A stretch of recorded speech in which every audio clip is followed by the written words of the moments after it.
नमस्कार दोस्तों, आज आप लोगों के साथ डिस्कस करने आ रहा हूँ कि प्रोडक्टिविटी जब हम पढ़ रहे हैं तो हमारी प्रोडक्टिविटी ज़्यादा बन नहीं रही। We are sitting in the morning till evening, पढ़ने का कोशिश भी कर रहे हैं लेकिन कहीं ना कहीं वो बन नहीं रही बात, ना रिटेन हो रहा है ना हम अच्छे से पढ़ पा रहे हैं।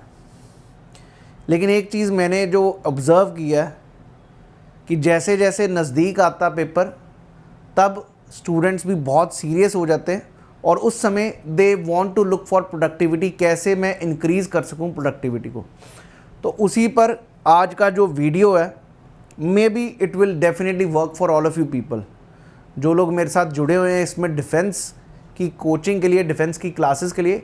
But this will be useful for any one who is preparing for any exam and this is definitely, मैंने भी किसी बुक में ये सारे पॉइंट्स नोट किए हुए हैं, उन पे ही मैं डिस्कस करना चाहूँगा। Definitely it work for you, that is what I can say. आइए ज़रा बताता हूँ कौन कौन से स्टेप से। पहला अगर मैं बात करूँ step is B honest with your self. That is a very important point which one should be focusing on कि भाई इन जो भी पढ़ रहे हो आप अपने साथ ज़रूरी है सच्चे रहना। आप जो भी टारगेट्स बना रहे हैं daily, weekly, monthly, you are honest with yourself. आप टारगेट्स बनाओगे, it's not like 100% you will achieve, but at least you will know where I am working, where I am lacking. होता गया आप लोग टारगेट्स बनाते हो, उसको इग्नोर कर देते हो, कोई ऑनेस्टली रखना ही नहीं कि भाई हाँ ख़त्म हो गया। You have to be honest with yourself. This is your preparation where you need to concentrate. Rather 94% लोग इस चीज़ को अचीव भी नहीं कर पाते जो वो रोज़ के टारगेट्स रखते हैं। बट टारगेट रखने चाहिए और अपने साथ ऑनेस्टली उस पर काम करना। जब आप पढ़ रहे हो तो it should be your focus should only be with your studies. That is the first point which we should be knowing, right. Let's move to the next one.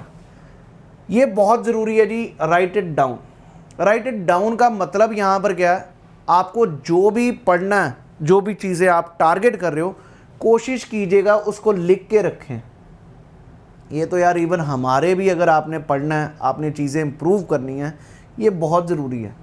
जब आप अगले दिन पढ़ना, आपने टारगेट बना रखा, मैं ये टॉपिक्स अपने सिलेबस के कवर करूँगा, सो मेक श्योर एक डायरी रखिए, उसमें ये चीज़ें लिख के रखिए टू डू लिस्ट में कि मैंने कल क्या क्या टॉपिक्स पढ़ने हैं, क्या क्या कवर करना है, ताकि आपकी अकाउंटेबिलिटी बनी रहे। अक्सर लोग तो कहते हैं एक्सेल शीट में, जो MBA वाले बंदे वो तो भाई एक्सेल शीट में बना के रखेंगे कि कैसे कैसे ये चीज़ें। ये कठिन है, initially it can be a problem, लेकिन अगर एक बारी इसकी आदत पड़ गई ना तो आप ज़िंदगी में बहुत ज़्यादा इफ़ेक्टिव हो जाओगे। आपका जो जो काम होगा वो हमेशा होगा, एक टाइम पर होगा, जो कि हर एक की ज़रूरत है इस समय, राइट।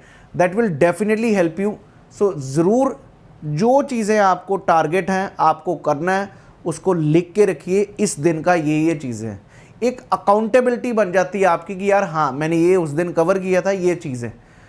एक दिन, 2 दिन it will be a challenge, but once you start doing it, it will definitely bring an effectiveness and efficiency in this part also. Let's move to the next one, very interesting also. ये Buffett's rule of 5/25 का मतलब क्या जी? जब हम बनाने बैठते हैं ना प्रायोरिटी लिस्ट पे, मेरे गोल क्या क्या हैं, आप उनमें से 25 गोल बना लोगे और उनको आपने प्रायोरिटाइज करना है। इस समय मेरी प्रायोरिटी क्या है, उन पहले 5 पे ही फोकस कर पाएंगे। अगर आप 25 के 25 पे फोकस कर लोगे, you won't be able to achieve it, it's not possible. तो पहले प्रायोरिटाइज कीजिए, उनमें से जो सबसे टॉप मोस्ट 5 सबसे इंपॉर्टेंट जो हैं, आपको लगता है जिससे पेपर पार होता है, उन पे फोकस करिए ताकि आपका वो चीज़ कवर हो जाए। क्लियर है? You cannot goal eight single point of time on everything, that is not possible. So that is the another point. Warren Buffett का रूल है 5/25। Next is very very important. जो भी बच्चा इस समय मेरे साथ पढ़ भी रहा, चाहे ऑनलाइन चाहे ऑफलाइन, उनके लिए एक अनदर प्रॉब्लम है कि अर्जेंट एक टॉपिक है, एक इम्पॉर्टेंट है, और वहाँ पर तकरीबन बच्चा कंफ्यूज रहता है। फॉर एग्ज़ाम्पल, आप क्लासेस लगा रहे हो, आपको कल टेस्ट बताया गया, for you it is sense of urgency, कल मेरे को कवर करना है, बट वो कितना के इम्पॉर्टेंट है वो आपको समझ आना चाहिए। क्या आपके पेपर के रेलेवेंट है कि नहीं, क्या हमें पेपर देना है। So that is very important. Lot of people get confused between these things. One is urgent, what is important. और जो चीज़ सबसे ज़्यादा अर्जेंट भी हो, सबसे इम्पॉर्टेंट हो, उस पर पहला फोकस दीजिए। आप हमेशा इजीली डिसाइड कर पाएंगे करना क्या। क्लियर है जी। और दूसरी चीज़, अगर इम्पॉर्टेंट है लेकिन अर्जेंट नहीं है, समझ आ रही बात, तो उसको प्लान करिए आगे। तीसरा, अगर चीज़ नॉट इम्पॉर्टेंट है बट अर्जेंट है, ठीक, उसको डेलीगेट कीजिएगा, उसको आगे करिए। और अगर वो चीज़ जो इम्पॉर्टेंट भी नहीं है और अर्जेंट भी नहीं है, आप उसको कर रहे हो, टाइम पास मत करिए। तकरीबन बच्चा ये भी चीज़ कर रहा होता है, like you are just passing your time. The thing which is not at all urgent, which is not at all important, you are doing at this point of time. आपके 70 दिन रह चुके हैं और आप सोच के बैठे हो कि मैं 6ठी से लेके 12 तक की NCERT पढ़ूंगा। Do you think it is right now important और right now urgent? No, not at all. आज से 6 महीने पहले कर रहे होते तो बहुत अच्छा था। इस समय कायदे से करना क्या, जो क्लास में पढ़ रहे हो उसी का अच्छे से रिवाइज करिए, दैट इज़ अर्जेंट। इम्पॉर्टेंट उसका टेस्ट भी दीजिए, तो उससे आपका प्रॉपरली तैयारी होगा। You need to understand what is urgent, what is important and how you need to mix it. ये हर समय अपने आप में दिमाग में रखोगे तो ईजिली आप अकोमोडेट कर पाओगे क्या चीज़ पढ़नी है, क्या एक चीज़ नहीं। Next, again very very important, eat the frog first. मैं पहले भी बता चुका हूँ, ब्रायन ट्रेसी की कोट। हम तकरीबन ह्यूमन टेंडेंसी होती है जो आसान चीज़ें हैं उनको ही बार बार पढ़ते रहना, जिसमें मज़ा आ रहा है, जिसमें तुम्हें कहानी सुनाई जा रही है, उसको तुम बहुत अच्छे से सुन रहे हो, बहुत मज़े से सुन रहे हो, पर क्या सच में वो पेपर के काम की है? इसलिए जो सबसे पहले जो कठिन चीज़ें हैं, जहाँ पर पता स्कोर बनना ही बनना है, उधर फोकस करें मेरे दोस्त, जहाँ पर आपका अचीवमेंट भी होगा, जहाँ पर आपको कुछ करने का फ़ायदा होगा। Many a times people start doing the things which are least important and then they start, उसके बाद होता है कि आप जो इम्पॉर्टेंट चीज़ है जो करनी थी उसको छोड़ देते हैं। इसलिए हमेशा याद रखिएगा, हमेशा दिन में भी टारगेट रखना, सबसे इम्पॉर्टेंट जो सबसे कठिन चीज़ है उसको स्टार्ट में रखिएगा अपने प्लान में। जो आपको कल के दिन का प्लान करना है, जो सबसे इम्पॉर्टेंट, सबसे ज़्यादा जो बड़ी चीज़ है, जो टफ़ है, उसको पहले कवर करिए, फिर बाद में आसानी से करिए। और उससे क्या होगा, हमेशा आपका फोकस बना रहेगा चीज़ों पे, क्योंकि पहले पहले जो चीज़ करोगे तो बिल्कुल फोकस्ड वे में करोगे और वो ईजिली आप उस चीज़ को कर पाओगे। याद रखिएगा, ये भी अपने प्रायोरिटी में रखिए। नेक्स्ट है जी डीप फोकस। ये भी बहुत ज़रूरी है जी जब आप चीज़ें कर रहे हो, क्योंकि पहला जो चीज़ सबसे टफ पकड़ी है तो उसमें फोकस की ज़रूरत होगी। It will take time also. जहाँ पर आप सोच के बैठो जल्दी जल्दी हो जाए, वो नहीं होगा, उसमें थोड़ा टाइम लगेगा, एनर्जी लगेगा, बहुत दिमाग भी लगेगा और कहीं ना कहीं आप बहुत बोर भी हो जाओगे, यार ये चीज़ क्या पढ़ रहा हूँ। पर हकीकत ये तुम्हें भी पता है, इंपॉर्टेंट भी है, अर्जेंट भी है और वो करना ज़रूरी भी है। So do this thing with a deep focus. You will have to eliminate your social media, your friend circle, all these things, because you have to focus single mindedly on that topic. So that is again very important. Next आइए जी, very interesting, Pomodoro technique. ये Pomodoro technique क्या है, ये आपने पहले भी सुनी है, बहुत बारी मैंने भी सुनी थी, पर सच में काम आती है जी। आप इकट्ठे 4 घंटे पढ़ ही नहीं सकते, कंसंट्रेट कर ही नहीं पाते, और आप अपने आप को वो 4 घंटे कॉन्टिन्यूसली गिनते हो। आप मोबाइल बीच बीच में यूज़ करके ऐसे नहीं।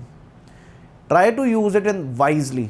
अगर आप 25 आधे घंटे का या घंटे का पढ़ रहे हो तो घंटे में से आखिरी 10 मिनट ब्रेक रखिए, हैव समथिंग, वाटर, थोड़ा बहुत इधर उधर करिए, फिर वापस आइए। अंडरस्टूड? तो this technique refreshes your brain and then you are able to concentrate better way.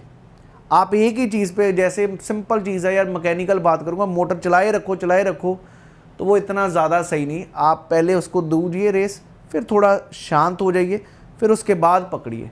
That will, एक तो आपका सिटिंग आवर्स बढ़ेगा, उससे एफिशिएंसी बढ़ेगी और कहीं ना कहीं आप बिल्कुल बैलेंस वे में पढ़ पाओगे। ये बहुत ज़रूरी है। ये जो पोमोडोरो टेक्निक हमने अक्सर सुनी हुई है सभी से, that is also very important. Am I clear to you? अब अगला सबसे इंपॉर्टेंट मैं चीज़ समझता हूँ, जिसको आपको अपने आप समझ आ जाएगा, जो अक्सर हर स्टूडेंट करता है, पार्किंसंस लॉ। ये भी बताता हूँ जी है क्या, क्योंकि ये नाम मेरे को भी स्क्रीन से देखने पड़ते। पार्किंसंस लॉ था क्या, मैंने देखा ये चीज़ हम करते हुए। आप अगर किसी काम को टाइमलाइन नहीं दोगे कि मेरे को ये टॉपिक पढ़ना तो मेरे को 1.5 घंटे में पढ़ना है, मेरे को सपोजली एक बायो का चैप्टर पढ़ना है और मैंने टाइमलाइन रखा इसको घंटे में पढ़ना है, तो आप एफिशिएंटली पढ़ोगे और उसको ख़त्म करने की कोशिश करोगे। नहीं तो इस पूरे बायो के चैप्टर को पूरा दिन खींच लोगे। आप में से बहुत लोग खींचते भी होंगे। कमेंट सेक्शन में लिखिए अगर आपको ये सच में लग रहा है। So that thing you need to improve upon. हर चीज़ का एक टाइमलाइन रखिए। ज़िंदगी में हर काम का एक टाइमलाइन होता भी है। अगर आप आने वाले टाइम में लाइफ में पढ़ोगे, कुछ भी करोगे, there should be a certain timeline. मैं अक्सर देखा भाई पढ़ भी रहे हैं ऑनलाइन भी, सिलेबस ख़त्म ही नहीं हो रहा, तो कोई टाइमलाइन नहीं तो वो कोई पढ़ाई नहीं है जी। आपकी खुद की भी प्रिपरेशन इस हिसाब से होनी चाहिए। Whatever you are reading it should have certain timeline कि मेरे को घंटे में ख़त्म करना है ये टॉपिक। अगर आप वो टाइमलाइन रखोगे नहीं तो कोई चीज़ करोगे नहीं, आप सिर्फ बहते जा रहे हो कोई डायरेक्शन में और ना आपके काम में एफिशिएंसी आएगी। Always try to have a timeline and you will use that time very wisely, क्योंकि ये चीज़ आप अपने आप समझोगे चीज़ों को।